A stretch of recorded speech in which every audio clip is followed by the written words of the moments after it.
Joining us live now to talk about what's at stake in some of these races is former Democratic Washington Governor Gary Locke, also former Commerce Secretary under President Obama, joining us via Zoom. Thanks for being with us. I don't know if I should call you Governor or Secretary. A pleasure to be with you, and I'm sorry I can't be there with Rob and Reuven there. They're doing a great job. Well, and we're happy to have you in any form, so thanks. I want to start with just your ideas about the races. If you could pick one Washington state legislative race tonight that best tells us where the state is headed politically, which one would it be and why? I guess I'd really look at the 46th legislative district. I know some of the previous discussion is focused on the 43rd with Senator Jamie Peterson, but actually the 46th, where you have Gerald Paulette, the incumbent. He's a progressive. He's a environmental activist. He's a progressive in terms of education, providing scholarships for community and technical college students, and also in K through 12. But he's also being challenged by two other progressives, and that particular district includes a little bit of Northeast Seattle, but also some suburban areas. And so that might be a more fair test of how this progressive versus progressive battle plays out. You mentioned Peterson, State Senate Majority Leader, facing a pretty tough challenge, progressive candidate Hannah Sabio Howell, who is endorsed by Seattle Mayor Katie Wilson. What makes this race so significant for Seattle?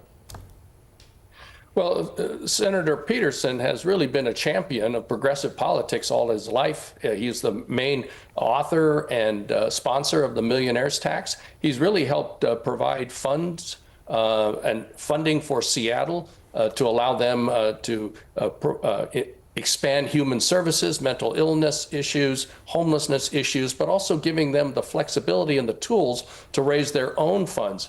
And so he's been a great champion of the city of Seattle, as well as being an incredibly effective progressive in the state legislature. A progressive who is listened to and followed by his colleagues. If that race ends up being a close one, what message do you think it would send to Democratic leaders in Olympia? Well, first of all, you know, this is a primary election and the voter turnout is very, very low. And you have to really worry about who's going to be turning out in November. But clearly, if it's a really close race, it sends a message that to Olympia that they've got to be more attuned to some of the everyday issues of the citizens and the voters, especially on the issues of affordability, housing, and really the income gap and the growing disparity in terms of income, the haves versus the have-nots. Your colleagues have already weighed in on District 9, and Shama Sawant, former Seattle City Council, challenging a long-time lawmaker in this state. Are you watching this one? Do you care much about it? Yes, I am. Adam Smith is one of our longest-serving members of the congressional delegation from the state of Washington.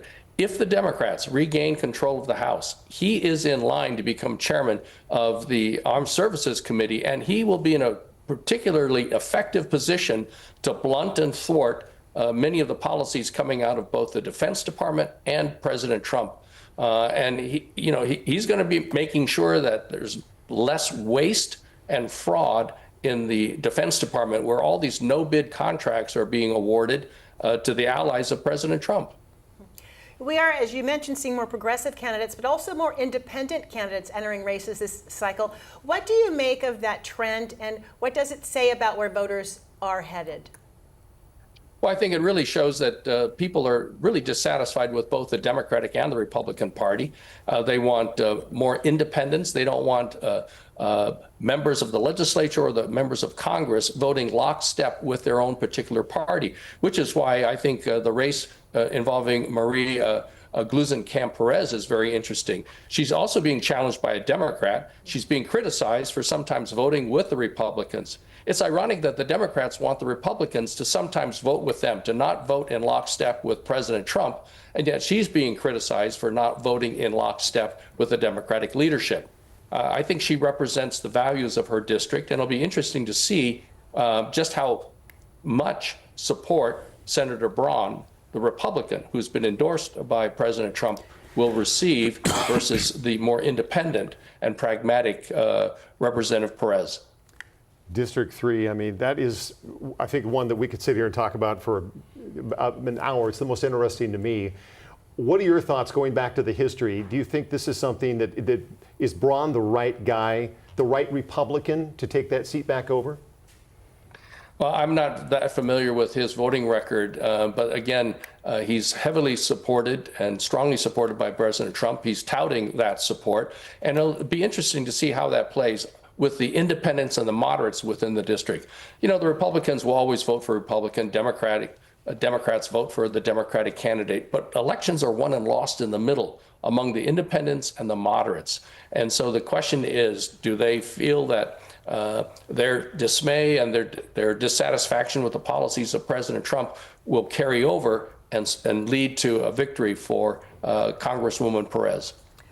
Gary, what are you looking for, before we let you go, what are you looking for in some of these races tonight? And especially as we look toward November, what are you expecting, and could we potentially see any upsets?